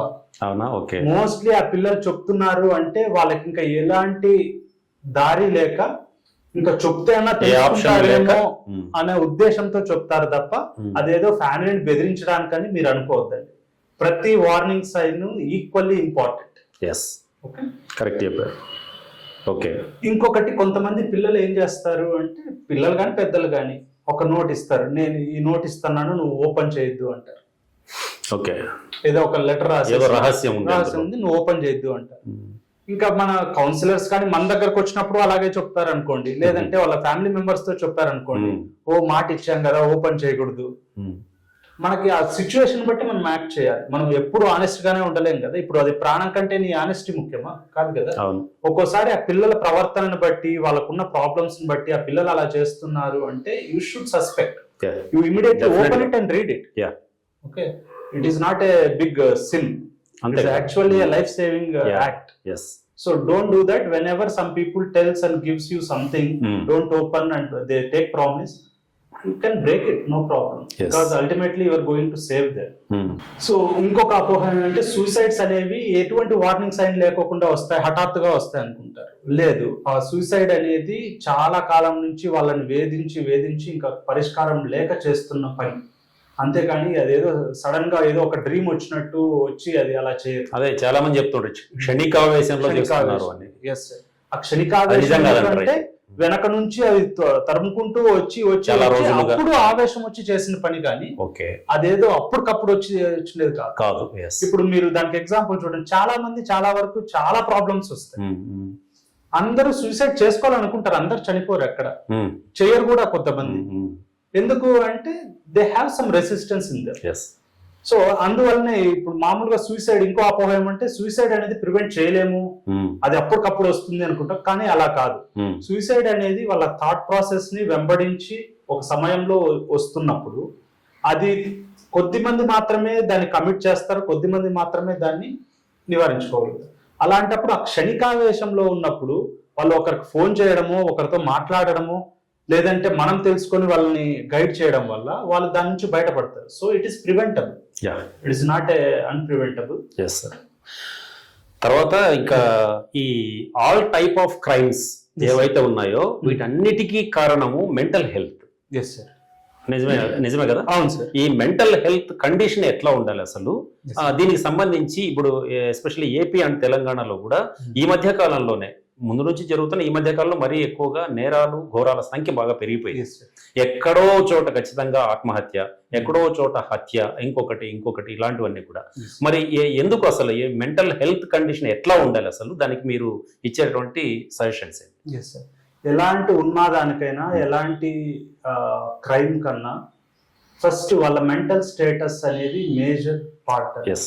అది ఎలా వస్తుంది అంటే, ఒక వ్యక్తికి జరిగిన అన్యాయాన్ని నిరోధించలేకపోయినా, తనకు తగిన న్యాయం జరగకపోయినా, లేదంటే తనకు ప్రత్యర్థులు ఎవరన్నా తనని పదే పదే విసిగిస్తున్నా, రెచ్చగొట్టినా, లేదంటే ఎప్పటి నుంచో ఉన్న కక్షలు వాళ్ళని వెంబడిస్తూ ఉన్నా అవును, వాళ్ళు ఇలాంటి పనులు చేస్తూ ఉంటారు. సో ఇలాంటివి చేసేటప్పుడు వాళ్ళకి 2 ఆప్షన్స్ ఉంటాయి. అప్పుడు ఏమవుతుందంటే 2 ఆప్షన్స్ లో ఒకటి మంచి వైపు వెళ్ళడము, సరే వదిలిపెట్టేయడం అనుకోవడం, లేదు నేను తీర్చుకోవాలనుకోవడం. తీర్చుకోవాలా అనేది నెగిటివ్ థాట్ ఎప్పుడైతే ఇంక్రీజ్ అవుతుందో అప్పుడు ఇలాంటి సన్నివేశాలు అనేటివి మనకు బయటపడుతూ ఉంటాయి. అవును. సో మళ్ళీ ఇలాంటివి ఎలా తీసుకోవాలి అంటే దీనికి ఇది కొలాబరేటివ్ అప్రోచ్ అన్నమాట. సో మన నేషనల్ సూసైడ్ ప్రివెన్షన్ పాలసీ కూడా it is a collaborative and time bound policy. అందుకనే మనకి years wise better, 3 years, 5 years, 8 years and collaborative. So దీన్ని ప్రివెంట్ చేయాలంటే first social justice law should be encouraged to deal with the severe punishments to the problem creator. And also the friendly polices కూడా పక్షపాతం లేకోకుండా పక్కన వాళ్ళందరినీ కూడా justify చేసే విధంగా వాళ్ళు కూడా వాళ్ళని మోటివేట్ చేయాలి. సో నువ్వేం భయపడద్దు, నీకు న్యాయం జరిగేటట్టు మేము చేస్తాము. ప్లస్ ఇలాంటి కేసెస్ ఏవైతే ఉంటాయో అంటే బిహేవియరల్ థాట్ ప్రాబ్లం, మనకు ఎలా ఉంటుందంటే మన థాట్ ఎలా వస్తుందో మనం అలాగే ఫీల్ అవుతాం, మనం ఎలా ఫీల్ అవుతామో అలాగే యాక్షన్ ఉంటుంది. So the thought, feel and action. So ఈ బిహేవియరల్ గురించి ఒక నిపుణులు ఉండాలి ప్రతి డిస్ట్రిక్ట్ కి. ఇలాంటి ప్రాబ్లమ్స్ వచ్చిన వాళ్ళు ఇలా క్రియేట్ చేస్తారంటే పోలీస్ వాళ్ళు డాక్టర్స్ కి ఇన్ఫర్మేషన్ ఇవ్వడం, వాడికి కౌన్సిలింగ్ ఇప్పించడం, లేదంటే వీళ్ళే సొంతంగా ఉంటారు. కొంతమంది అన్ని ఫ్యామిలీస్ ఫ్యాక్షన్ గా మారరు కదా, అందరూ మంచిగా మారాలనుకుంటారు. అలాంటి వాళ్ళు మన కౌన్సిలింగ్ సెంటర్స్ కి పోయి వాళ్ళ ఆలోచనని సరి పెట్టుకునేటట్టు కూడా చేసుకోవచ్చు. సో ఇలాంటి కొలాబరేటివ్ అప్రోచ్ ఎప్పుడైతే వస్తుందో ఈ క్రైమ్ రేట్స్ అనేవి తగ్గడానికి ఆస్కారం ఉంది. ఈ థాట్ ప్రాసెస్ గురించి మీరు చెప్పారు ఇప్పుడు దాకా. మరి ఈ మెంటల్ హెల్త్ లేదంటే మెంటల్ బిహేవియర్, దీనికి సంబంధించి చిన్నప్పటి నుంచినే ఈ సిలబస్ లో ఒక పాఠ్యాంశంగా పెట్టాల్సిన అవసరం ఉంది కదా, ఇప్పుడు ఉన్నాయా అట్లాంటివి ఏమన్నా, లేదంటే ఏం చేయాలంటారు? ఇప్పుడు సార్ వేరే కంట్రీస్ లో అయితే పెట్టారు. మన కంట్రీస్ లో కొన్ని రెప్యూటెడ్ ఇన్స్టిట్యూట్స్ ఏవైతే ఉన్నాయో వాటిలో ఇంట్రడ్యూస్ చేస్తున్నారు, కానీ it is not a full fledge. దానికి రీజన్ కూడా ఉంది. ఎందుకు అంటే ఇప్పుడు as a counsellor if I go, నేను పోయి ఒక స్కూల్లో నేను పిల్లలకి ఆత్మహత్యల గురించి లేదంటే వాళ్ళకున్న మానసిక రుగ్మతల గురించి చెప్తానంటే నో బడీ యాక్సెప్ట్స్ ఇట్. ఎందుకు అంటే వాళ్ళకి రెప్యుటేషన్ ప్రాబ్లం వస్తుంది. వీళ్ళు ఏదో మెంటల్ అన్ని చొప్పిస్తున్నారు అంటే వీళ్ళ స్కూల్లో మెంటల్ పిల్లలు ఉన్నారేమో, వాళ్ళ సూసైడ్ ప్రివెన్షన్ స్ట్రాటజీలో పెట్టుకుందన్నమాట. సో ఇందులో ఏమి అంటే వాళ్ళ 8-year ప్లాన్ ప్రకారము వాళ్ళు ఈ సిలబస్ అంటే మానసిక రుగ్మతలు, మళ్ళీ వాటిని ఎలా ఓవర్కమ్ చేయాలి, వాటి గురించి అవగాహన పిల్లలకి పెద్దలకి కలిగించాలనేసి వాళ్ళు పాఠ్యాంశాల్లో పెడుతూ ఉన్నారు. సో మన ఇండియాలో ఇప్పటికే కొన్ని రిప్యూటెడ్ ఇన్స్టిట్యూషన్స్ పెడుతున్నాయి, కానీ వాళ్ళు కొంచెం జంకుతున్నారు. ఎందుకు అంటే ఈ మానసిక రుగ్మతలు, మానసిక సమస్యల గురించి కాలేజీ కానీ యూనివర్సిటీ కానీ డిస్కస్ చేస్తే వాళ్ళకున్న రెప్యుటేషన్, పాపులారిటీ దెబ్బతింటుందనే దానితో వాళ్ళు ఎక్కువ మంది ఎంకరేజ్ కావడం లేదు. దీనికి సైకాలజిస్టులు వీళ్ళు ఏం చేస్తున్నారు అంటే ఎలాగైనా మన మెసేజ్ పాస్ చేయాలనేసి వీళ్ళు దానికి నేమ్ అనేది డిఫరెంట్ పెడతారు. అంటే స్కిల్ డెవలప్మెంట్ ప్రోగ్రామ్ అనేది, ఓకే ఉమెన్ ఎంపవర్మెంట్ మీనింగ్ రాకుండా, మెంటల్ అనే మీనింగ్ రాకుండా, వాటితో పాటు ఇలాంటివి కూడా కొన్ని అవగాహన విషయాలని బోధిస్తూ ఉంటారు. Personality development that is the right word. So ఇలాగా వాళ్ళు ఇండ్యూస్ చేస్తూ ఉంటారు అనమాట. So they don't get any problems and these people also they reach their objectives in teaching to the people. అలా అవును, ఇది మాత్రం సొసైటీలో ఇంకా ఉంది. బాగా చదువుకున్న వాళ్ళు, మొన్న నేను డాక్టర్ ఎండూరి ప్రభాకర్ గారు సైకియాట్రిస్ట్, సీనియర్ సైకియాట్రీ, ఆయనతో ఇంటర్వ్యూ చేసేటప్పుడు కూడా ఆయన ఈ విషయం చెప్తే నాకు చాలా ఆశ్చర్యం వేసింది. అసలు మా దగ్గరికి రావాలంటేనే చాలా మంది అసలు మెంటల్ డాక్టర్ ధైర్యపోతున్నారు అని చెప్పి పల్లెల్లో కానీ, ఇంకా కొంతమంది పల్లెల్లోనే కాదు చాలా మంది చదువుకున్న వాళ్ళు కూడా ఇట్లా ఫీల్ అవుతున్నారంటే చాలా ఆశ్చర్యం వేసింది నాకు. మీరు చెప్తున్నది కరెక్ట్. ఇంకోటి పంచుకోవాలి, మీరు మామూలుగా కాల్ చేస్తారు కదా వాళ్ళు, కొద్దిమంది ఉంటారనమాట. అంటే నేను కాల్ చేస్తున్నాను కాబట్టి నాకు ఏమైనా మెంటల్ హెల్త్ ఇష్యూ ఉంటుందేమో అన్నట్టు వాళ్ళు ఫస్ట్ ఫోన్ ఎత్తుతున్నట్టే, see listen to me, I don't have any problem, I have only this and you just answer me this question. So they don't want to be in a negative thought process.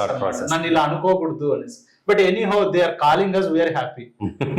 Ante kada మన objective తర్వాత మీరు ఎట్లాగో rectify చేస్తారు. Yeah, so ఇలాంటి callers కూడా ఉంటారు. Sir మీరు మీ counselling లో ఎంతమంది లైఫ్ ని సేవ్ చేసి ఉంటారు మీరు, మీకు తెలుసు? Sir, I have been counseling for the last 1.5 years. In 2022 I started. Yeah. Now it is 24. Okay. Almost 2 years. So every day from 6 to 9 I will be over tele call cases. suicide prevention లో. Normal గా ఎప్పుడైనా weekends కి ఊరికి ఇక్కడికి వస్తూ ఉంటాను. ఇక్కడ OCD patients ని చూస్తూ ఉంటాను. అంటే వాళ్ళకి సిబిటి ద్వారా మనం నయం చేస్తూ ఉంటాను. Okay. ఒక మాన్యువల్ ప్రిపేర్ చేయడము, వాళ్ళ ప్రోగ్రెస్ ఎలా ఉందో చెక్ చేయడం. ఇక్కడ మెయిన్ కారణం ఏమంటే, ఒక ఫ్యామిలీ బెంగళూరులో నిమ్హాన్స్ లో చూపించుకుంటారు. వాళ్ళు అక్కడ సైకోథెరపీ ట్రీట్మెంట్ తీపించుకోవాలంటారు. వారం రోజులు అక్కడే ఉండాలి. అవును. ఎక్కడ ఉంటారు? ఇక్కడ నుంచి వచ్చి ఇల్లు ఉందా, అక్కడ ఫుడ్, పిల్లలు, ఒక పిల్లలు ఉన్న తల్లి అయితే పిల్లల్ని పట్టుకోవాలి, పిల్లల్ని చాలా సమస్యలు ఉండాలి. సో ఇది ప్రాబ్లం అనేసి పాపం మనకు ఒకసారి నేను ఒక పోస్ట్ పెట్టాను అంతే. వాళ్ళు చూసి ఫోన్ చేసి వచ్చి తీసుకుంటూ ఉన్నారు. సో ఆ ప్రోగ్రెస్ వాజ్ ఆల్సో గుడ్. కానీ ఈ ట్రీట్మెంట్ లో, ఈ హెల్పింగ్ నేచర్ లో ఏమవుతుందంటే they discontinue, they don't progress. Once కొంచెం బాగా అయింది అనుకోండి గారు, లేదంటే ఫ్యామిలీలో హస్బెండ్, మదర్, ఫాదర్ తీసుకురావాలి. వాళ్ళు లేకోకుంటే కూడా రాలేదు. ఒకసారి వాళ్ళు చాలా అగ్రెసివ్ అయిపోతారు. They must and should go to the concern doctor. ఇలాంటి ఛాలెంజెస్ ఉన్నాయి. కానీ ఇప్పటిదాకా రోజుకి ఒక 5 calls టేకప్ చేస్తాను సార్. 2 years అయింది. సూపర్. సో అలాగే నేను కౌంట్ చేయలేదు. రోజు 5 అంటే అసలు ఎన్ని వేలల్లో ఉంటాయి. ప్లస్ దాంతో పాటు కొన్ని అవేర్నెస్ సెషన్స్ ఇస్తూ ఉంటాను. మన సత్యసాయి నేషనల్ లీడర్షిప్ ప్రోగ్రామ్ అని ఒకటి పెట్టారు పుట్టపర్తిలో. అంటే మన స్వామి ట్రస్ట్ వాళ్ళే ఆర్గనైజ్ చేస్తారు. డిఫరెంట్ స్టూడెంట్స్ ని సెలెక్ట్ చేసుకొని అన్ఎంప్లాయిడ్ పీపుల్, ఎక్సలెంట్, వాళ్ళకి వృత్తి నైపుణ్యాలని ఓవర్కమ్ అంటే సెల్ఫ్ ట్రాన్స్ఫర్మేషన్ అనే ఒక ప్రోగ్రామ్ పెట్టారు. అందులో కూడా నాకు ఒక అవకాశం వచ్చింది అనమాట. ఈ డిప్రెషన్, యాంగ్జైటీ, స్ట్రెస్ పైన మాట్లాడే అవకాశం. Great opportunity. అలాగా Swami organisation. That is a wonderful opportunity by Swami. I want to say. Sir, తర్వాత సైకాలజీలో ఎన్ని రకాలు ఉన్నాయి? మొత్తం సైకాలజీ అని వినడమే గానీ అసలు దానికి ఉన్న అర్థం ఏంటి అసలు చాలా మందికి తెలియదు. అసలు ఎన్ని రకాల సైకాలజీ సిస్టమ్స్? సైకాలజీ అంటే it is by name psycho means it is a మానసిక అని అంటారు సార్. దీంట్లో డిఫరెంట్ సైకాలజీస్ ఉంటాయి అన్నమాట. ఒకటి ఫస్ట్ తీసుకుంటే మెంటల్ హెల్త్, క్లినికల్ సైకాలజీ అంటారు. అంటే మన కంప్లీట్ గా ఒక బ్రెయిన్ గురించి, దాని రుగ్మతల గురించి తీసుకునేది. న్యూరో సైకాలజీ అంటారు. అంటే ఏమైనా దెబ్బ తగిలితే న్యూరాన్స్ ప్రాబ్లం వచ్చినప్పుడు అవి ఎలా బిహేవ్ చేసి మనిషి ప్రవర్తనలో ఎలాంటి చేంజెస్ తీసుకొస్తాయి అనేది. ఫోరెన్సిక్ సైకాలజీ అంటారు. అంటే వీడి థాట్ ప్రాసెస్ ఏముంది, వీడు ఇంటెన్షన్ గా చేశాడా, కాకోకుండా చేశాడా, బై మిస్టేక్ గా చేశాడా అని ఫోరెన్సిక్ సైకాలజీ ఉంటుంది. ప్లస్ అలాగే ఎడ్యుకేషనల్ సైకాలజీ, మనకి మోస్ట్ ఇంపార్టెంట్. మన గవర్నమెంట్స్ అన్ని కూడా ఎడ్యుకేషన్ సైకాలజీలో ఎలాంటి చాప్టర్స్ పెట్టాలి పిల్లలకి, ఎలాంటి బోధనలు, ఎలాంటి గ్రాఫిక్స్ పెట్టాలి, ఇలాంటివి ఉంటాయి. చాలా కీ రోల్. Yes sir. మళ్ళీ ఇంకోటి సోషల్ వర్క్ సైకాలజీ ఉంటుంది. సైకియాట్రీలో విభాగంలో సోషల్ వర్క్ అని ఒక సైకాలజీ విభాగం ఉంటుంది. కౌన్సిలింగ్ సైకాలజీ ఉంటుంది. అంటే మనుషులతో మాట్లాడి వాళ్ళని ఎంకరేజ్ చేసి వాళ్ళలో పరివర్తన తీసుకురావడం, అదొక టైప్ ఆఫ్ సైకాలజీ ఉంటుంది. చైల్డ్ సైకాలజీ, న్యూ బార్న్ ఉంటారు సైకాలజీ వేరే ఉంటుంది.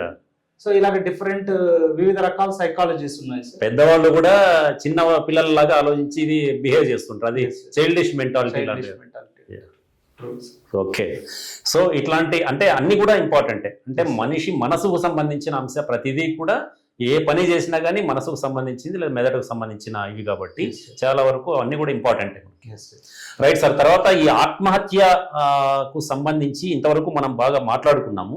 మరి వీటి నివారణలో ప్రభుత్వం కానీ, డాక్టర్లు అంటే సైకియాట్రిస్టులు కానీ, సైకాలజిస్టులు కానీ, సమాజం కానీ, ఎన్జిఓలు కానీ, వీటి పాత్ర ఎంతవరకు ఉందంటారు మెయిన్గా?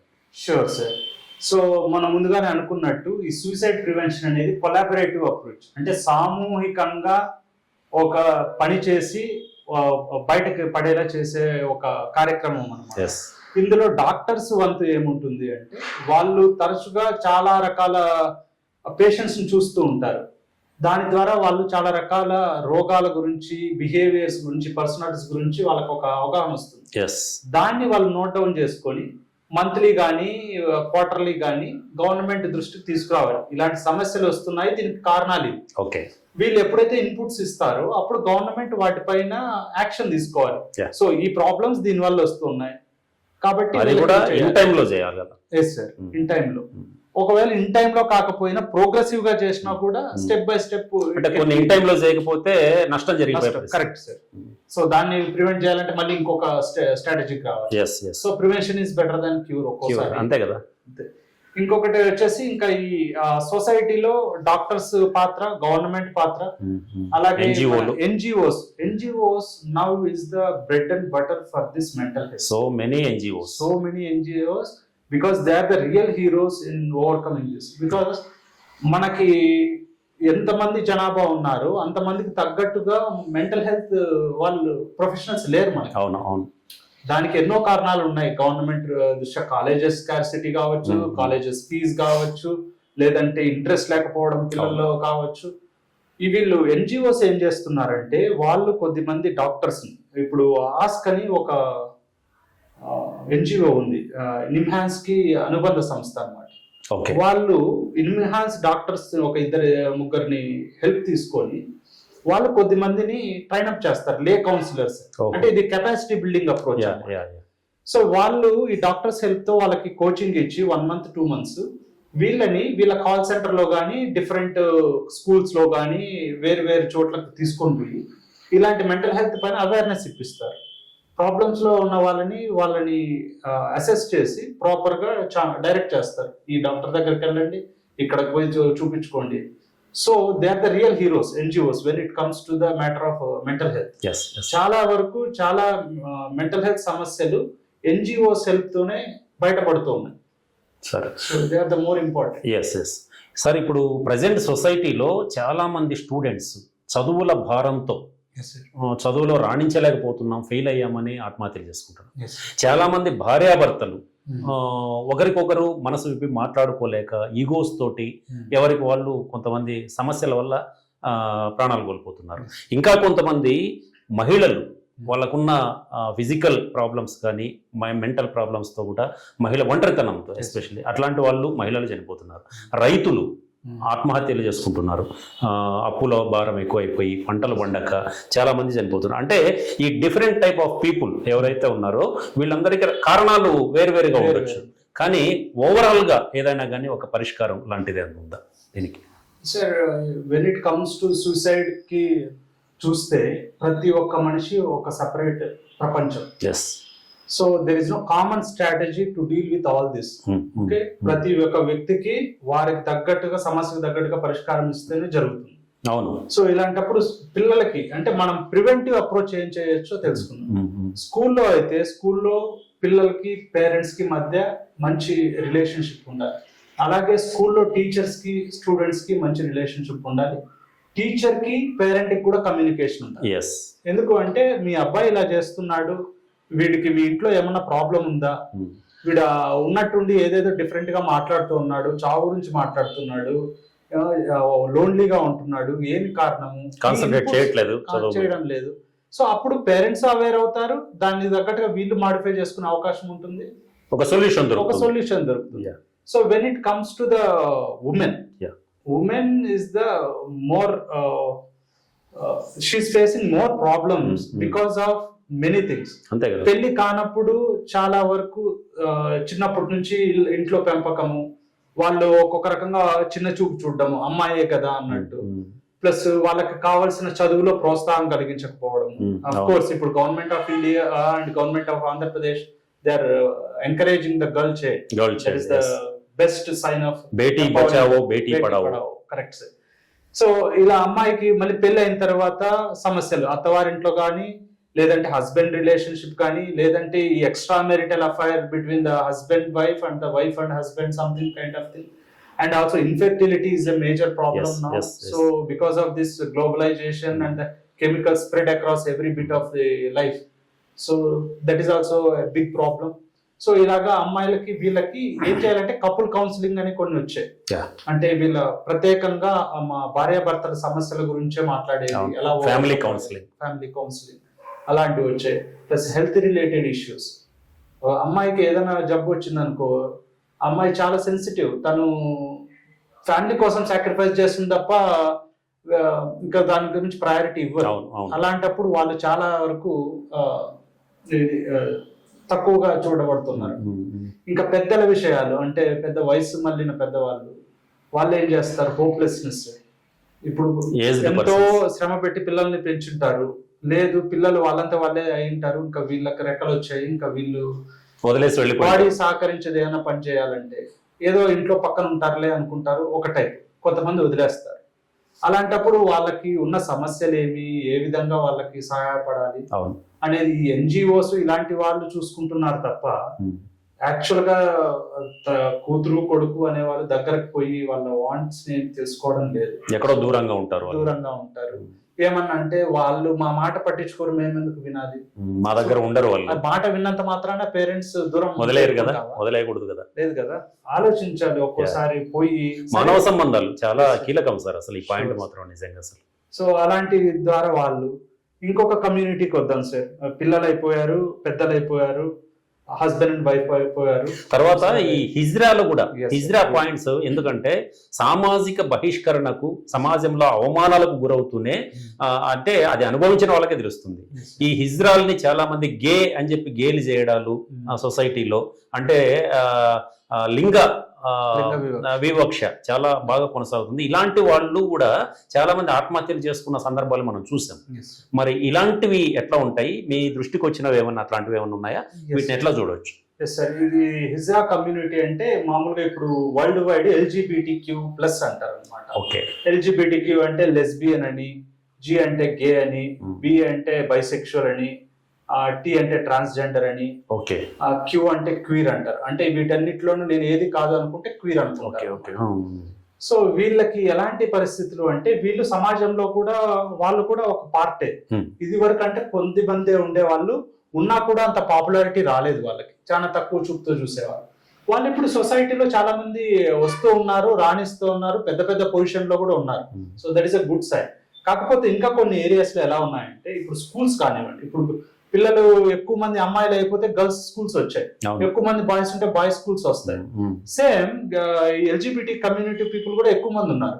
సో అట్లీస్ట్ నువ్వు సపరేట్ గా పెట్టకపోయినా క్లాస్ లో వాళ్ళకంటూ ఒక రికగ్నిషన్ ఇచ్చి, వాళ్ళకంటూ ఒక ప్రత్యేకంగా టాయిలెటరీస్ కానివ్వండి, లేదంటే ప్రత్యేకంగా క్లాస్ రూమ్ లో ఒక సెక్షన్ లో ఒక చోట కూర్చోబెట్టడం కానీ, లేదంటే వాళ్ళకు ఎక్కడ ఎక్కువైతే కూర్చోవాలనుకుంటున్నారో అక్కడ కూర్చోబెట్టడం కానీ, ముందు వివక్ష లేకుండా పిల్లలతో కలిపి కూర్చోబెట్టారు. వీళ్ళే ముందుగానే ఒక స్కూల్ కమ్యూనిటీ కానీ, కాలేజ్ కమ్యూనిటీ కానీ ప్రొవైడ్ చేసి ఇలా పెట్టాలి, ఇలా ఉంటే పిల్లలకు బాగా ఉంటుంది, మానసికంగా బాగా ఉంటారు. అలా కాకుండా ఎటువంటి లేకుండా ఒకవేళ ఇది చెప్తే, మొన్న ఒక న్యూస్ చూశాను సార్, చాలా చోట్ల వాళ్ళ పిల్లలకి అడ్మిషన్ కూడా ఇవ్వడం లేదు. ఎంత దారుణం అసలు. ఇచ్చినా కూడా మొన్న ఒక న్యూస్ వచ్చింది, ఏం చేశారు, ఆ పిల్లాడు ఎక్కడికో పోయి మామూలుగా బాయ్ గర్ల్ గా మారారు, ఏదో ఫోటో పెట్టారు, ప్రిన్సిపల్ ఫోటో పెట్టి ఆ పిల్లాన్ని తిట్టినారు. ఆ పిల్లాడు పని చేస్తే మళ్ళీ వాళ్ళ అమ్మ ఫోన్ చేసి చెప్తే ఇట్లా చేసింది, ఏమి ప్రాబ్లమో అది ఇది అంటే, మళ్ళీ ఆయన రివర్స్ అయ్యాడు అనమాట. నేను చెప్పలేదు, అలా చేయలేదు, మా స్కూల్ రెప్యుటేషన్ ఇది అవుతుందని. వాళ్ళ ప్రాబ్లమ్స్ ఏవో ఉంటాయి కదా సార్, ఇంకా మేనేజ్మెంట్. సో ఇలాంటి ప్రాబ్లమ్స్ అవాయిడ్ చేసేకి ప్రత్యేకంగా ఒక కమిటీ పెట్టి వాళ్ళకి కావాల్సిన చట్టాలు కూడా చేయాల్సిన అవసరం ఉంది కదా. ఉన్నాయి సార్, ఇప్పుడు ఉన్నాయి. అది పెద్ద ఇదే చర్చ నడుస్తుంది, రెవల్యూషన్ వచ్చింది. కరెక్ట్. సో వీళ్ళకి ఒక్కోసారి కౌన్సిలింగ్ లో ఒక అమ్మాయి ఫోన్ చేసింది, ఇలాంటి కేసే. నేను నార్మల్ గా మాట్లాడుతున్నాను, ఫోన్ కాల్ కదా, మనకు తెలియదు, నాకు అబ్బాయి లాగానే వినపడిస్తుంది, but she told I'm so and so. Then I started referring them. We have to refer them as they like.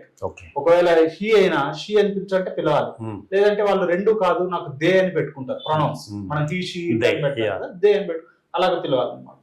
So చెప్పండి అమ్మా అని చెప్తే, ప్రాబ్లం ఏమంటే she is a well grown up student, okay, and she wants to go, her father wants her to study in a different school.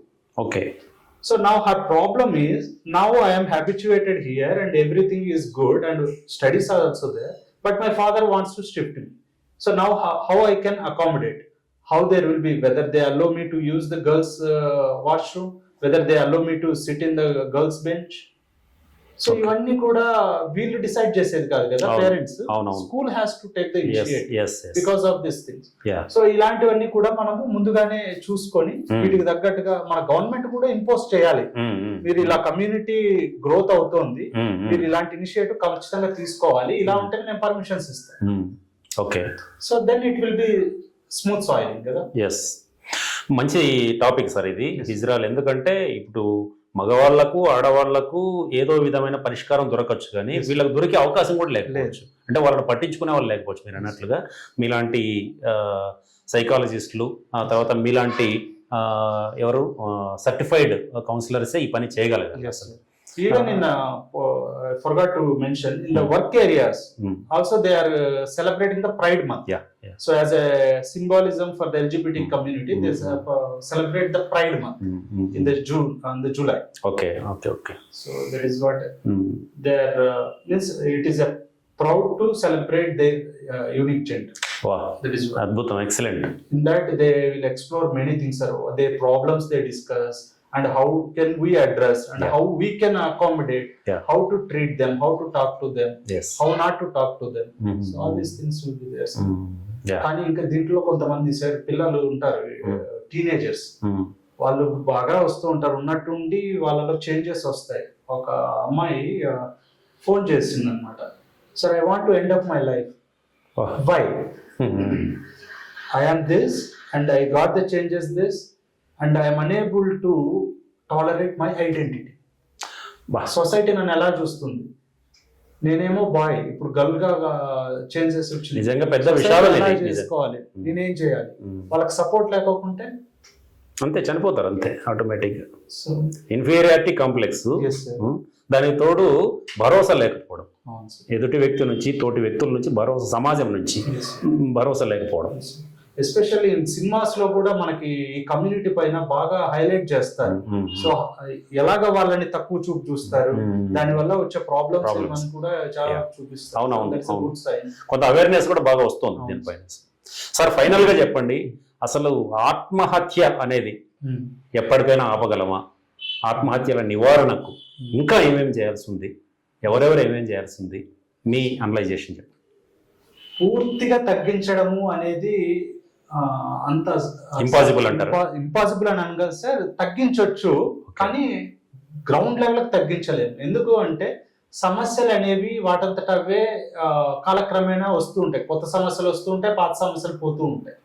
అలాగే ఈ suicide చేసుకునే అలాంటి వాళ్ళకు మీరు ఇచ్చే భరోసా ఏంటి అసలు? ఫస్ట్ భరోసా, సో మీకు ఇలాంటి థాట్స్ వచ్చినప్పుడు ఒకటే అనుకోండి, సమాజంలో ఈ పెద్ద ప్రపంచంలో ఏది కూడా శాశ్వతం కాదు. సో ప్రతి చిన్న విషయము, ప్రతి పెద్ద విషయము కూడా దానికి ఏదో ఒక విధంగా ముగింపు అనేది ఉంటుంది. సో మన ప్రాబ్లము మనం ఒంటరిగా ఉండి మన ఆలోచనల ప్రేరేపితమైనప్పుడు చిన్న విషయం కూడా చాలా పెద్దగా అనిపిస్తుంది. సో ఆ పెద్దగా అనిపించిందని చెప్పి మీరు మీ జీవితాన్ని కోల్పోకూడదు. కాబట్టి ఏం చేయాలి అంటే, మీకు చాలా వరకు ఉన్న స్ట్రాటజీస్ ఇదివరకే మనం డిస్కస్ చేసాము, అలాంటి వాటిని ఫాలో అవ్వడము. లేదు ఇంకేది సాల్వ్ కాలేదు అన్నప్పుడు మనకి టెలిమానస్ అనేసి కొన్ని ఎన్జిఓస్ ఫ్రీగా ఫోన్ ద్వారా సహాయం అందిస్తాయి. వాళ్ళతో మాట్లాడి మీకు కావాల్సిన సాంత్వన పొంది మీ లైఫ్ని మళ్ళీ సక్సెస్గా చేసుకోవచ్చు. అది వచ్చిన చిన్న క్షణికావేశం కానీ, మీకు వస్తున్న కంటిన్యూయస్ అంటే పదే పదే వస్తున్న ఆలోచనల వల్ల కానీ మీరు ఏ మాత్రం భయపడద్దండి. ఓకేనా? ప్రతిదీ కూడా సొల్యూషన్ అనేది ఉంటుంది, దాని ద్వారా మనం ఓవర్కమ్ అయి సక్సెస్ఫుల్ లైఫ్ని లీడ్ చేయగలుగుతాం. Okay sir, thank you very much. ఇది క్లినికల్ సైకాలజిస్ట్ దస్తగిరి గారితో పరిష్కారం ప్రత్యేక ఇంటర్వ్యూ. ఈ ఇంటర్వ్యూ ద్వారా చాలా విషయాలు మనం విన్నాం. ఎందుకంటే ఆత్మహత్య అనేటటువంటిది నిజానికి ఒక పెద్ద విషాదం. ఇది ఆ విషాదం నుంచి బయటపడాలంటే, అలాంటి సర్కమ్స్టెన్సెస్ నుంచి మనం బయటపడాలంటే పరిష్కార మార్గాలు, చాలా విషయాలు మనతో పంచుకున్నారు. ఈ పరిష్కార మార్గాలన్నీ కూడా అందరికీ, ముఖ్యంగా వెన్నెల న్యూస్ టీవీ ప్రేక్షకులకు, మిగతా సమాజానికి అంతటికి కూడా బాగా ఉపయోగపడతాయని చెప్పి మనం భావిస్తున్నాం. అన్నిటికన్నా ముఖ్యంగా ఈ దస్తగిరి గారు బెంగళూరు నుంచి ఇక్కడికి వచ్చారు. మనం వెన్నెల న్యూస్ టీవీలో చేస్తున్నటువంటి మంచి మంచి కార్యక్రమాలు, ఇలాంటి ఇంటర్వ్యూస్ అన్నీ కూడా ఫాలో అయిన తర్వాత ఆయనే నాకు కాల్ చేయడం జరిగింది.